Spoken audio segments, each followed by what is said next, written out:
Off top, the man who created Match.com lost his girlfriend to somebody she met on Match.com. Play the music! This is the Domonique Foxworth Show.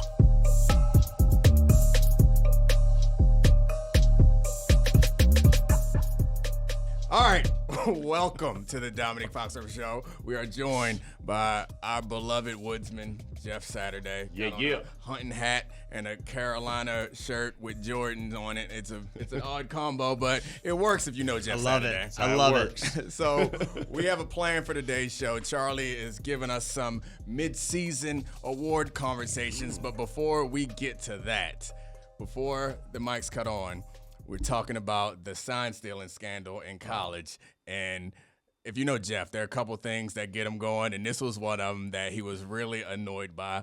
So, Jeff, first of all, you said you agree with Matt Rule, which is something that I don't think I shocked myself, but I heard him give his opinion. He was like, listen, they're trying to steal our signs. We're trying to steal their signs. It makes a great point for why don't they have, why don't they have mics in the helmets, right? The speakers in the helmets. So it could, but every year they vote against that because they want to steal each other's signs. Every team does it. Like, I don't know about the whole get them a seat, film, whatever that trash is, but whatever, they all steal it, bro. Yeah. And it's been going on since the beginning of time in football, including when I started my career in Indy. So, like, give me a break. Ain't nobody above them. When I was in college, I remember we were stealing some signs for some game, and I remember as the end of the game when you go, like, meet in the middle field or whatever, shake hands, like, their team was complaining about it. In the post-game press conference, Coach Friedgen went to the mic before their coach went to the mic. And he, very wisely, the first thing he did was accuse the opponent of stealing signs. And we were stealing their signs, but he was like, you know what? I'm going to say it first. And then there's no story about it because then the other coach gets up there. It's like, hey, they were stealing our signs. That's what Ralph just said. How come they won?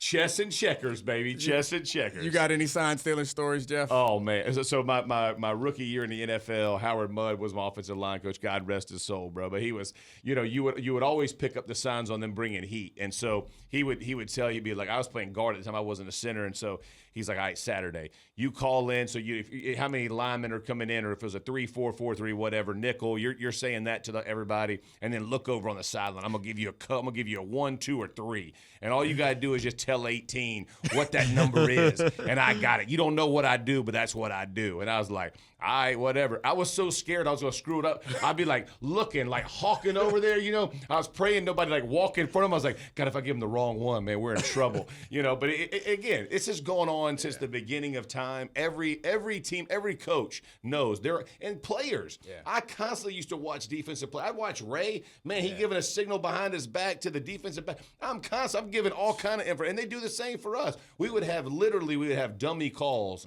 dummy checks. Oh, I know. Yeah. I know. Hey, bite on it. Go on and bite on it. I remember watching the TV copy of Colts game when we're about to play the Colts and listening to all the words that you were saying and wasting hours of my life trying to figure it out. And at the end of the week, I'm like, all right, they said this and they did that. Hold up. They said this and they did that. They said this and they did something completely different. Like, all right, that ain't it. Let's start back over. Just wasted weeks and weeks of my time trying to decipher Peyton Manning codes and then come to realize that it's like a hand signal. It's a look. That's right. And like I realized with was it Reggie Wayne? Yeah, that they convert routes based on your leverage. So it's not even so I think that I'm figuring out what the comeback check is. Like, no. The comeback check is you playing too high, we running a damn comeback. You sitting on it, we running a damn go. That's right. Ridiculously frustrating. The one time that I regretted not trusting it, I was playing against the Chicago Bears, and we were blowing them out. They put a backup quarterback in,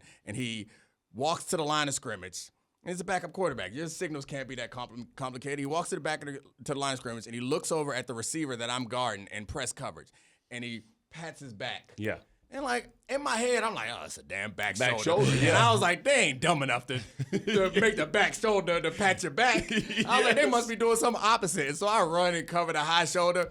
Interception left by the wayside because they damn sure threw that back shoulder. I was going to say, you trust your gut, baby. We was up by 21. It was a time when I probably should have took a chance to get them stats up, but whatever. That's my favorite one when you'd see like the specials on USC and they're like, oh, there's a big cushion symbol would just be hang loose. It's like, could there be more of a Southern California Assembled and The hang worst loose. on defense, and I know there's like stereotypes about the defensive guys not being that smart, but if you talk about our signals and communications, it would reinforce the stereotype. Yes. Because defensive guys, it's like, hey, Ringo, and everybody's like, all right, you guys blitzing from the right. You're blitzing from the right, aren't you? Yep. Louis. Yes. It's like, coming from the left. We didn't come up with nothing that sophisticated. I had that same thing with my flag football guys. It's funny because they emulate a lot of things that they see. And my son is the main culprit of this. Whenever we're not blitzing, he is out there. They don't even give a cadence because it's flag football. It's not even like they're ready, set. He just pumping blitz. Yeah. It's like, okay. Jumping. And I'm like, son, when we blitz, do we shake around like that? No. So who you think you fooling? That's right. Every time. Every time he get Yeah. start shaking around like, man, you ain't tricking nobody. He sees what it is. Yeah. He sees what it is. I love it. I love it. He's already got DB tendencies. Yes, he does. Yes, So he much does. attitude, man. He got so much attitude. I'm so proud because he ain't yelled at a ref this whole season. Last year when I wasn't the coach, he was arguing with the refs and stuff. And like he's a big like trash talker too. 10 years old, popping to these He's random bringing it. Oh, it's like just a bravado where he like Hey, swelling up it's on people. it's in him, bro. It's in him. His daddy. It's his daddy. He's a pretty good athlete, but he certainly got the dog in him. I love it. Which is That's only what I like. having the dog is only useful if you're going to be an athlete. The problem with having the dog when you're 10 or maybe you're not a professional athlete is that gets you sent to the office. Yeah. If you got the dog in you and you're not athletic, scrappy. Yeah. I like He's it. actually a pretty good athlete. But anyway, that's not what we're here to talk about. We did win, though. We're getting ready to go to the conference championships. Whoop Yeah. that. Let's make it happen, baby. We're going to try to get this championship. But speaking of awards, Charlie Kravitz. That's right. I love football guy cliches, and I'm here with two football guys, and these are going to be team awards. We're not giving out an MVP. We're not giving out Defensive Player of the Year. We're going to talk in football guy terms and sort of see which teams fit which award. Okay. So we'll let Jeff go first. Domonique can go second. I'll go third on all of these. And the first award, in your guys' eyes, who is the team that nobody wants to play?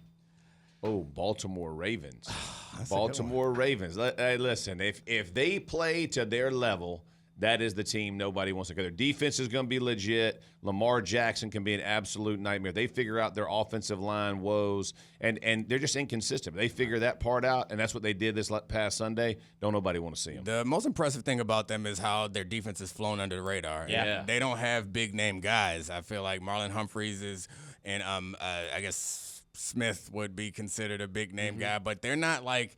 I feel like the big pass rush guys are the players that we think about who are going to like dominate a team and make you think that a defense is great. But they've been among the best defenses in the league. This is like one of my favorite things. 29 sacks, leading the NFL in sacks, and it's like they Really? they reverse engineered a pass rush. They made the backers and the back line so good that it's creating pressure on the quarterback. Smith has made Queen a significantly better player too. Reanimated him. Yeah, I mean And they're so- for the real. thing that I thought was really interesting is they got away with that game, or they like got a big lead in that game. And what you expect, obviously, is Detroit's going to pass a lot.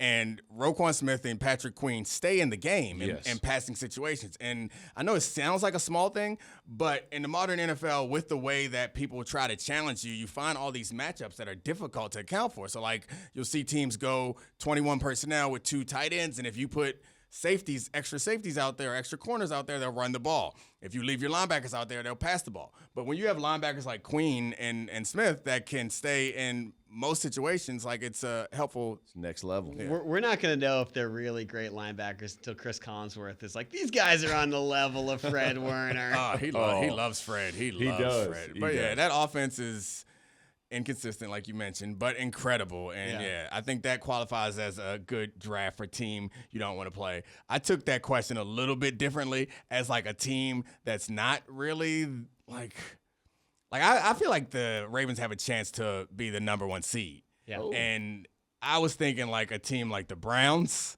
fall in that category that might sneak into the playoffs and nobody wants to play them because they're a low seed and they have the capability to like knock you off. Yeah. Good offensive line, good run game. Defense is going to control the tempo of the games. Yeah, they can. If the quarterback plays decent, Yeah, that's a tough match. I like it. I like where your head is. That's how I feel about it too. And I went the Bengals because there's a chance that potential 7 seed. That's the ultimate team that you're going to step on a rake where it's like we look up, Burrow and Chase are healthy. T. Higgins starts playing good football again, and it's like, all right, that offense can score on anyone. It's just the AFC North, essentially, is what we decided. Except for the Steelers. We can throw the Steelers in there, too. I don't want to play the Steelers. Well, we'll get there. We'll get there because the second award is the team that everyone wants to play. You get to the playoffs, and you know it's the Saturday afternoon game. It's the first game that comes up, and we know this team's not for real. So it was the Vikings last year, and it was also the Giants last year. Those are teams that everybody wanted to play that got to play each other, and the Giants knocked them off and then went on to lose later on. So this year, it's like the team that sneaks into the playoffs. I think we can all, again, go with one division rather than a bunch of teams. It's the NFC South. Yeah, whoever wins the NFC South is a team that everybody wants to play. I was gonna say the AFC South as well. So both either one of the Souths right now are struggling. Whether it's just kind of one of those. You're not afraid. How much did that hurt, Jeff? The South is bad. Oh man, well played. Can I pitch you guys on the Dallas Cowboys being the team that everyone wants to play? Because they're just the team that comes short every single year in the playoffs. You're just trolling. Because don't nobody want to see Micah Parsons. No. That's what it comes down to. Your quarterback is not going to be happy because he has to try to run away with Micah Parsons. And the offense is capable of blowing up. Yeah. You're just trying to troll. Yeah, you're just trying to aggravate. Nice work. You didn't get me this time. I almost did. You did. Almost, but not this time. What's next? All right, next one. This team should be all in and make a trade to try and win the Super Bowl this year. I thought of this one because it's really the Howie Roseman Award. Like they've built a team partially through trades, and they just got Kevin Byard. And there are a lot of teams that are on the precipice, but we don't have that clear dominant team. So who should be all in and trade for an impact guy before the deadline? Well, that's a great question. I would probably say the Buffalo Bills probably going to be, get some more help on the at the receiving core. So whatever you can do to bolster that, whatever you can do that you think you can improve, like the Gabe Davis kind of side of it. Where can we go? So I would say, especially now Knox is hurt. When they go too tight. So that's where I would go. I like that. They need to raid the Broncos. Yes. They need to raid the Broncos like Cortland Sutton, Jerry Jeudy. Also, the injuries on the defensive side of the ball. Go ahead and get Patrick Surtain. Because this is a team that is obviously all in right now. They don't really have much of a future. They have a great young quarterback, but all their other significant players are older. Yes. And no one's getting any better. So they are a team that I think should try to go all in. And they lost with losing White. They lost a lot more, but Milano and White for those are devastating injuries. Like Milano in the middle changes their entire defense. So, but no one's going to give up somebody like that. They're going to have to find it on the peripheral. Roquan last year. Yeah. It's crazy that people have undervalued inside linebackers to the point that someone who's transformed the Ravens defense was available. Yeah. I feel like we're just going to end up talking about the same teams again because I think the Ravens fall into that category too. The Chiefs is a new name that I think fall into that category where if they could, the problem is the best receiver that we think could potentially be available is Devontae Adams, who is in that same division. The Oakland's not going to give.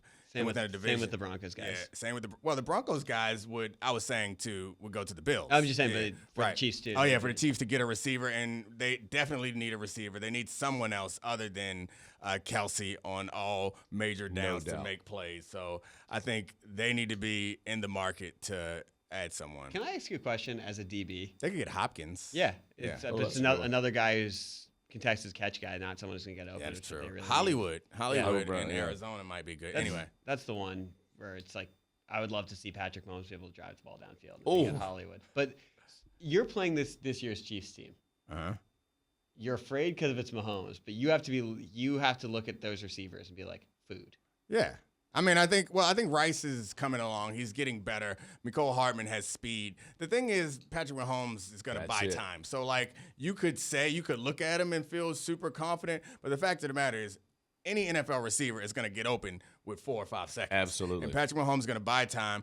and he puts the ball in such tight spots. That was the thing. Whenever anyone ever asked me, like, who's the hardest receiver to guard, and I say whoever Peyton's throwing to or whoever Brady's throwing to, like, those guys, those decision-making ability and the ability to put the ball and make good decisions, it doesn't matter. Like, I played against Randy a bunch of times, and he was hard to guard when he was in Boston. He was not that hard to guard when he was in Oakland. Yeah. Because the quarterback matters a lot more than you think. Yeah, anticipation matters for every receiver in a DB matchup. Like, it doesn't matter because it's like to Fox's point, like, the timing. That's why the Chiefs did such a great deal with Veach when he brought in, he drafted the offensive lineman. They've rebuilt that offensive line. Even though they don't run it well, they always run it better at the end of the year in the playoffs because Andy Reid begins to realize, okay, this is what we got to do. And he'll change it. He kind of works on his passing game throughout the season and then gets more physical as it goes. That's just kind of the way he treads. Who you like?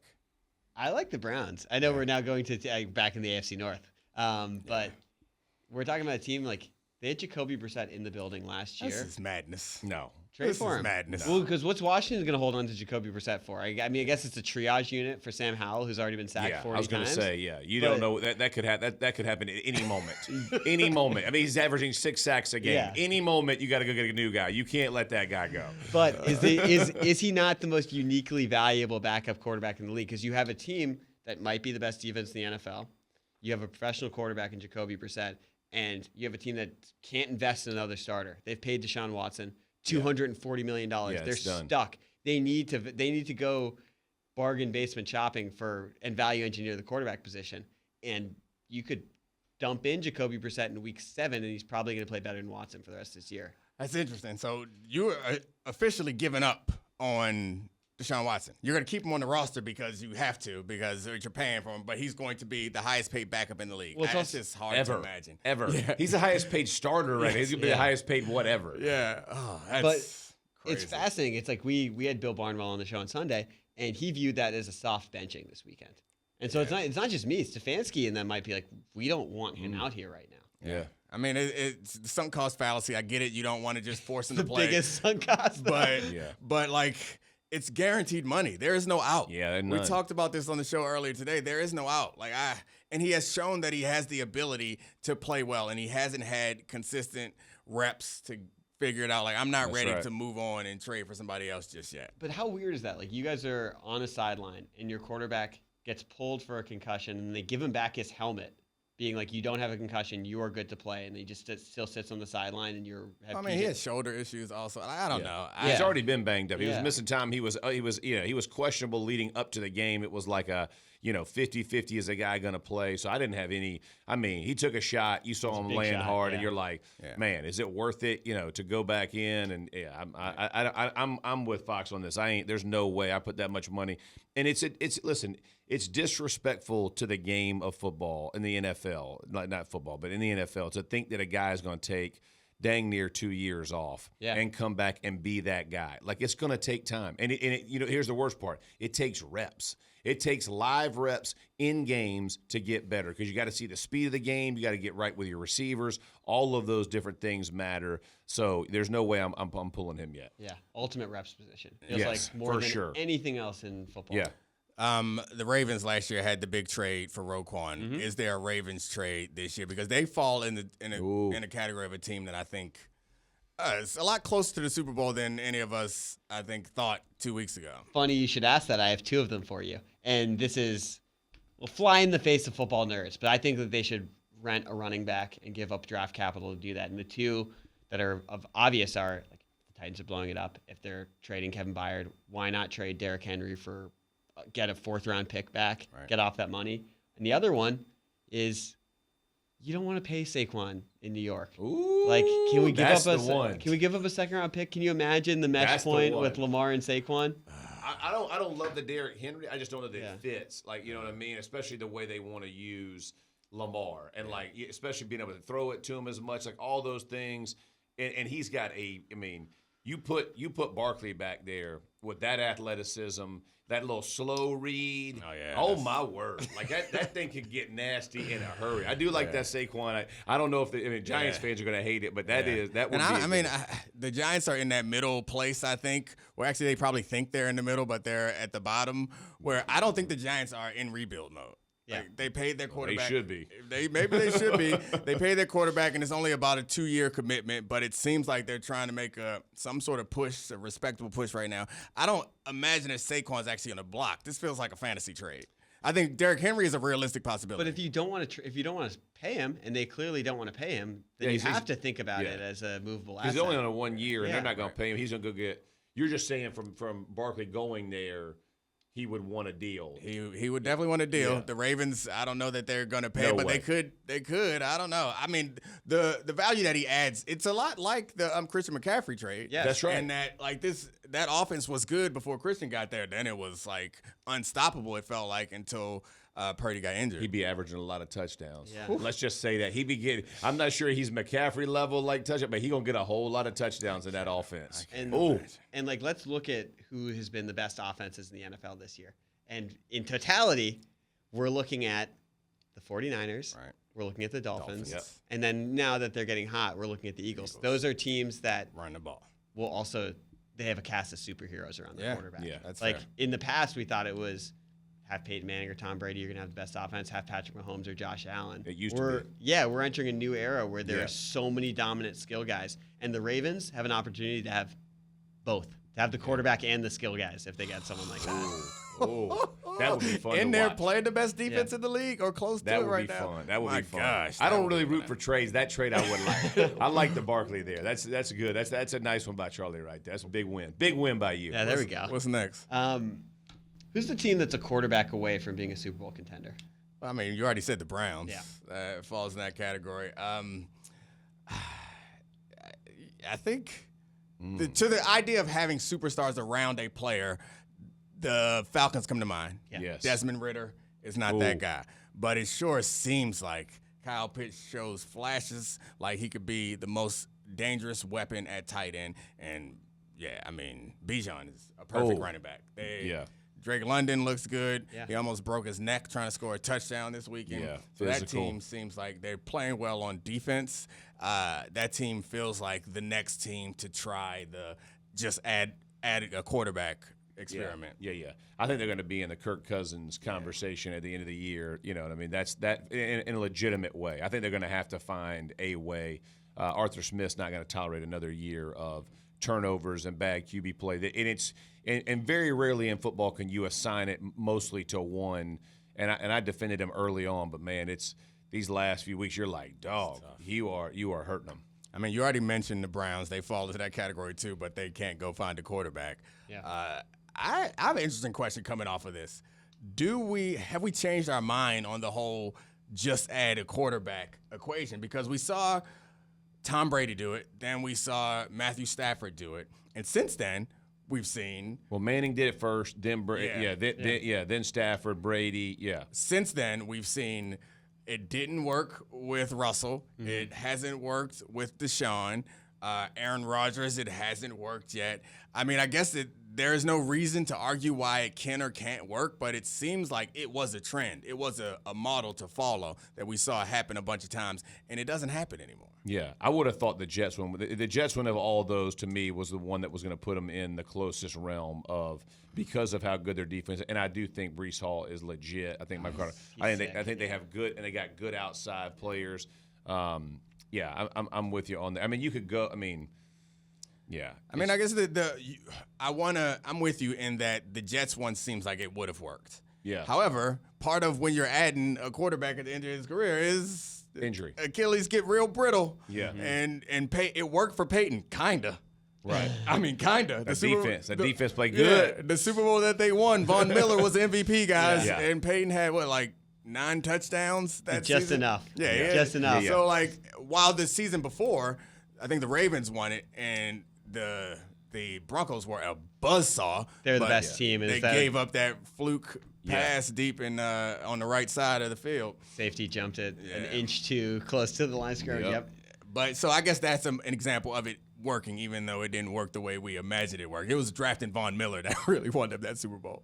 So this one's spicy, and I don't know if I totally believe it. But if we're talking about a QB away from winning the Super Bowl, if I were to say the Lions roster, just like the Rams, if they upgraded from Goff to someone who's a ceiling raiser, is that a team that legitimately could be a star quarterback away from winning the Super Bowl? You can't do that to Jared. He's played great. He's played great. You can't do it to him again, where he takes the team to the Super Bowl and then they run him out of town for a more dangerous weapon. Do you think they can win? Do you believe in the Lions team with Jared Goff as a Super Bowl winning quarterback? No.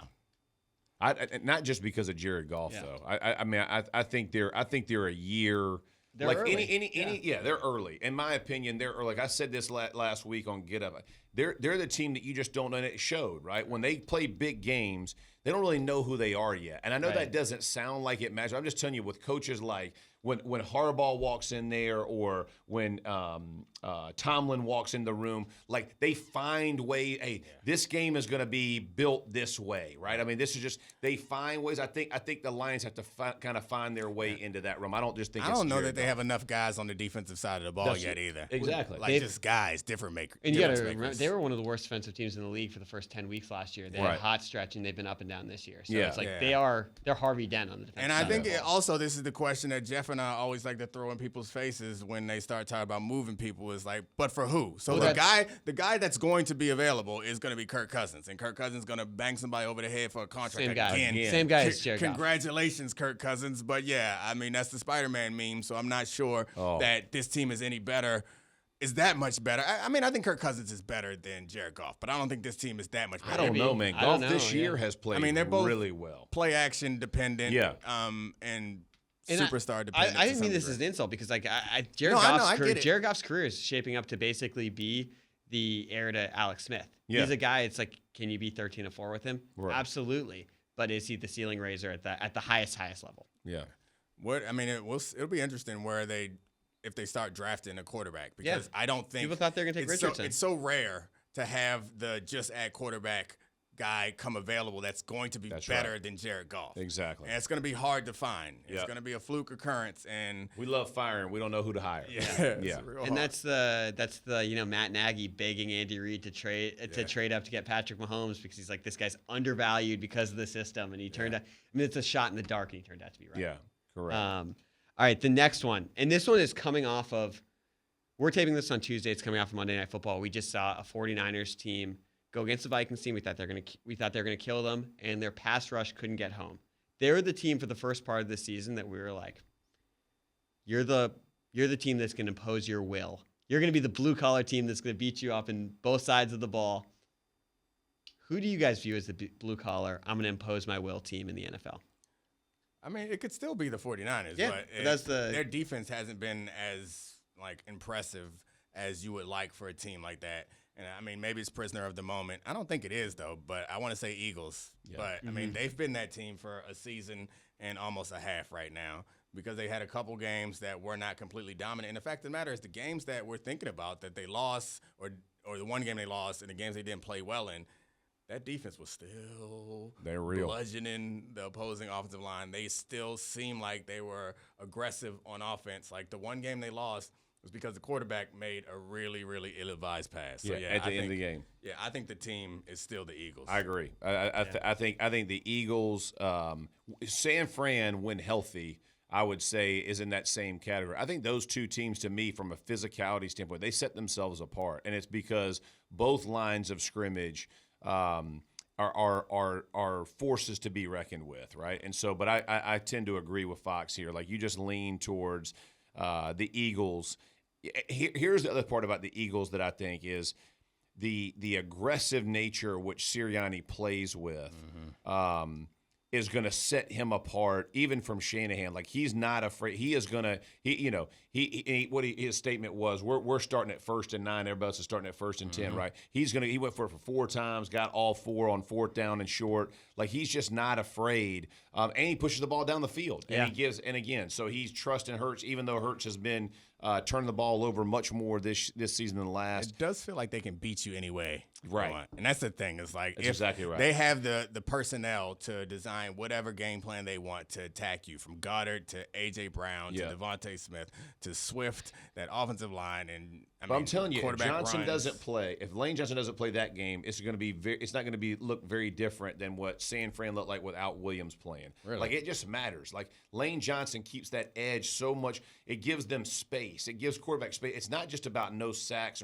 It's about the width at which they keep the pocket. And I know Trent Williams gave up a lot of pressure when they were playing the Browns because that's a freaking dude that you're playing and you're hobbled. But it's a difference maker. So Lane Johnson being able to play through that, again, gave Hurts, confidence on that side as well. It's a clean sweep. I thought it was the Eagles also. I mean, like, the fact of the matter was that Dolphins game, they're like, I don't care how fast you are. We're not going to let you touch the ball for the first half. Yeah. And you can't do that unless you're going to literally physically impose the other team. Let's talk about their edge guys, too. Yeah. Like, this is the thing. Like, the Dolphins' Reddick. offense is predicated on edge.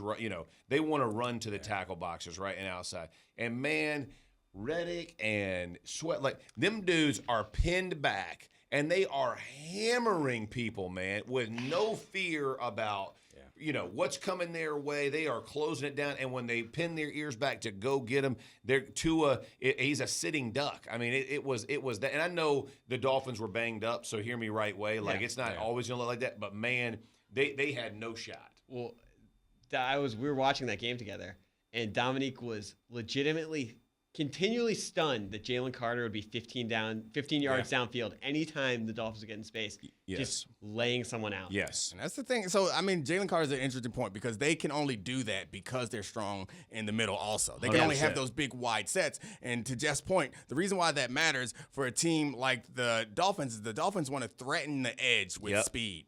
And if the edge is shortened, so like the whole zone cutback thing, the whole point is you run really fast to the sideline, and then there will be someone who's out of their gap. Then you hit that gap. That's right. If you run really fast to the edge, and the edge is only 5 yards away because they're lined up so wide and they're coming down, crashing in, and destroying the tackles, and then there is no cutback lane. Done. There's no cutback lane. And sometimes if you line up that far wide and they can get some push in the middle, then there's a lane right there. But you can't get a push because they got Jalen Carter in there next to Fletcher Cox, which is like, it is such a problem normally. And Jordan Davis. Jordan Davis, who, whether he's good or not, don't matter because you can't move him. He's a large human being. Yeah, almost 400 pounds, or at least he looks like it, and can run also. It's a problem, and we haven't even gotten to the fact that they got guys in the back end like Darius Slay, who's able to make big plays, and his name rhymes with it, and Bradbury, who can get away with face mask every now and then. So yeah, this team is scary, man, on both sides of the ball. And then they added Byard, which we already talked about. So Howie, how many Executive of the Year awards has Howie got? Just keep stacking them on. They should name it after that man after these last few years. All right, what's next, Charlie? All right, we're now going to move to the dishonorable mention awards. So the next one is the Domonique Foxworth Memorial Award for, oh no, tanking is so immoral. Furthermore, we at the Domonique Foxworth Show strongly disavow tanking in all forms. Yes. But if we didn't disavow it so strongly, this team should be looking at the future. First of all, before we get to it, why gotta be Memorial? Did you just kill me? This is a Domonique Foxworth Memorial. You know what? I didn't even pick that up. He did. I'm alive, damn it. Jeez. So you're talking about the team that should tank. I refuse to participate in this. Look towards the future. You don't have to say tanking. Yeah, nobody should tank. No one should look for the future. Win right now. You got people on your damn roster that are fighting for jobs. You win, damn it. People on your roster that only get a chance. Little Drake May, little Caleb, little Marvin Harrison Jr. sitting there. Marvin Harrison, yes, sir. Yes, sir. Now we start. Don't be above it. Don't be above it. Chicago Bears, don't be above it. Don't be scared of it. Hey, we bringing some real good players in. We will make it happen. So who do you think? You think the Bears? I mean, here's the thing: the Bears have played better, and they're going to put themselves in a situation. And we all know this. Like, the truth is, you're going to get to the point where you start drafting down 8, 9, like. Jalen Carter's that situation is why he was where he was. There that many going to be that difference maker, that 8, 9, 10. So, man, you want all those picks to be up really, really high. So if you're the Panthers, if you're the Bears, if you're sitting in those realms and you're looking at and you're trying to build around, whether you're building around Fields or you decide not to move on from Fields, that the opportunity will be there. Because listen, Harrison, you tell me he ain't gonna change. He gonna change it. That dude's gonna change a team, bro. Yeah, He gonna turn a mediocre quarterback into something. a dude. Yeah. You know, and you think if he, I mean, he gets on the same team as a DJ Moore or some. I mean, now you're talking about both edges being wide open. That is tough for any defense. It makes it a lot easier to run the ball. Sure a lot does. easier to throw the ball. It makes life a lot easier. So And the Bears might be up there twice because they have the Panthers pick. Yeah. So the team I picked, since I know you're sitting out picking a team that you think should tank, is the Broncos have one shot at this. They don't have their pick in 2025, so they have a bad team, a defense that's giving up a ton of points, and one shot to probably end up in that top 3 and get a guy that can really change the franchise. Because, like, So you think they're going to move on from Russell Wilson? Is that what you mean? Because unless you're going for a QB, yeah. I think so they you're trying to run out of. I got you. So let me read you the Sean Payton quote for how he feels about life right now. This is after their win. Okay. That was a good win for us, and yet I'm driving home last night, heading to get sushi. I don't like sushi, and I'm finding myself circling around the parking lot saying, "Why can't I be happy?" That's man's hold up. It's in a dark place. Yeah, that's real bad. That's a man who's looking After a win. That's real that's a bad. man who's just going home and putting on YouTube highlights of Caleb Williams and Drake May. Oh, good heavens, Man, how good is Drake May? You been watching? Bo, he can Tar do Heels? It. He can do Yeah. it. He can do it. He's legit. He is a true difference maker. Like I would tell you, the way he can throw the ball, but the way that he commands an offense, he's an athletic freak, and I think that goes undervalued. But yeah, he can play. He can go. And Peyton wanted Herbert. Drake May compares really well to Herbert. And obviously Caleb's up there also. Yeah. I don't know. I mean, If he would have waited, he probably could have had Herbert. Yeah. If he would have waited another you just year. gotta wait. You just gotta wait a couple weeks. Well, that rolls into our next award, our final award, which is this is programs that we believe can be fixed with coaching and being better run. And this is your season's probably over, but don't worry, guys. You'll have a new coach. You'll have a new shot at this. This next is year. the Jaguars award. Yeah, Because the Urban Meyer. Yeah, the Urban Meyer out of there. I think it's the obvious. Urban Meyer Memorial Trophy. There we go. Okay, you can kill him. Don't kill me. I think it's obviously the Chargers. We already said that. Who else? Oh, the Raiders. The Raiders are another team. Raiders. Yeah. I forgot about that. But I feel like the difference between the Chargers and the Raiders is you could convince me that the right coach could fix the Chargers. Yeah. I think you need more than a coach to get the Raiders on track. You think? Yeah, I'm trying to think. So you got Jacobs, you got Devontae. So you got good tight ends. So you got some ability. You don't got You it got on Jacoby defense. Myers. You don't got no quarterback. Yeah, defense would be. And O-line. Jimmy G could be. He could hold you in there for a little bit while you build around. You know what I mean? I guess. Well, maybe the Patriots are in this situation too.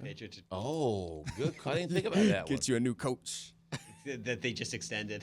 Yeah, man, you can't move on from him. They might be a tanking team. They were on my list also. Okay, yeah. I wouldn't be so mad if they ended up with one of those quarterbacks because they're not going to ruin them when they might. Well, that's what I was they just gonna ruined ask Mac you. Jones. Is that a Never mind, good I take it situation back. for I him? take it back. All right, go ahead. What's that? McDaniel's leaving. I think with McDaniel's leaving, it put Belichick in a bad spot. I think with what they have now, the staff they have now, they could definitely develop a QB. I think so. The team I was thinking of was also like the Saints. Saints have a lot of random talent, and Dennis Allen's not been a great coach. And Wow. seems like You like to fire a lot of people. Yeah, Charles. Well, Dang. they're just in football purgatory in the post Drew Brees, Drew Brees, Sean Payton era. And it's like, I don't know, what's that program going to look like with Olave and Well, this is where I would go with that. So do you think? So when you go with guys like that, people are like, oh, there's a lot of change. So do you credit Sean Payton or do you credit Drew Brees? I think we've learned Drew Brees would be the catalyst of that. Yeah. So I would agree. I think Hall of Fame, and I'm going to say it this way: I think Hall of Fame quarterbacks cure a lot of ails, and that's no shot on any coach because every coach would want one. It's not. But when you look at guys like that, so many games are won and lost by a quarterback either keeping you in it or finding ways to get everybody around them to play to that level. I think that's. I don't know that's coaching as much as it is. Hey man, the Jimmies and Joes matter. And that's. I noticed that you avoided mentioning your sorry Commanders because They might need a new coach. They're gonna need a new coach, but that guy's in the building. Yeah. The enemy's gonna be the coach. You think so? Year. That's what I wondered. Yeah, I was talking to Legler earlier today, who's a big Washington Commanders fan, and he's very upset that Rivera doesn't seem like he talks during the games. He just stands on the sideline with his arms crossed. He's like, "You talk to any of the players?" That's what he asked me. He said, "Do y'all talk to each other during the game?" But I just see him looking and just looking around. But don't say nothing to nobody. He don't talk to the defense. Talk to the special teams. Just stay there with his arms crossed. Go for it on 4th down or kick a field goal. That's all he's doing. Oh no. I mean, it's time. It's time in DC. I mean, this guy found out from the press that they got eliminated from the playoffs. Oh, I remember that last year. That was bad. Painful. That was embarrassing. Tough scene. Yeah. That is painful. Tough scene. He was busy trying to put a happy face on I was going the to say, rest it's of not the like that organization hadn't been in disarray, bro. From the ownership down. Absolutely. That's a hard, and it ain't just been like for 1 year. It's been on a spin, man. And there's a weird thing with Rivera where it's probably time to move on, but he's also like the first person who feels like a professional coach that they've had in a long time. And it's like, at least that wasn't embarrassing at the end of the Daniel Snyder era. Yeah. So you always have my respect, Ron, as we move on. Oh, gosh, Charlie. bad. Anyway. The most pejorative way to put it. That's So the last award. Oh, almost time to gallivant around New York City. This is the we didn't execute well enough, a.k.a. the you have to play all 60 minutes team, a.k.a. the Chargers award for the team. We know that their season will come down to one drive where they need to drive 90 yards in 75 seconds to win. And the winner is the Chargers with Brandon Staley. Dang. Yeah, they are definitely. Well, Brandon Staley, they had the opposite problem last year where they had a big lead and got embarrassed and got the score evaporated on them, and somehow they brought him back. And what's happening this year feels like they deserve. It's ugly. It's ugly, and you don't see the answer. Mm-hmm. And here's the thing: they are, when you look at their team, they feel loaded with talent. Yeah. They really do. They feel loaded with talent, and you're just You're wondering, Tom Telesco does a good job putting guys, and I know they've had some injuries, especially a few years ago with everybody Derwin James, does. But I mean, dude, these guys are competitive. you look over and you're like, how can this team not be boat racing some teams? It just doesn't make sense. It's always been them all the way back to the Phillip Rivers days, where it's like, these are by far the best team in football. For real. And then somehow they would beat y'all, but lose to somebody else. Anyway, I'm sorry. My apologies. So, Charlie, we need to get up out of here because what we learned is I get angry when I'm hungry, and so does Jeff. That's right. So we better get some damn food. Time to eat. Some drinks. So I appreciate you guys. Thanks for setting up this studio in New York. Thank you, Charlie, and all the producers, Brian, Kevin, Megan, Serafina. And, of course, thanks, Jeff, for joining us. And we'll see you guys on Friday. This is the Domonique Foxworth Show.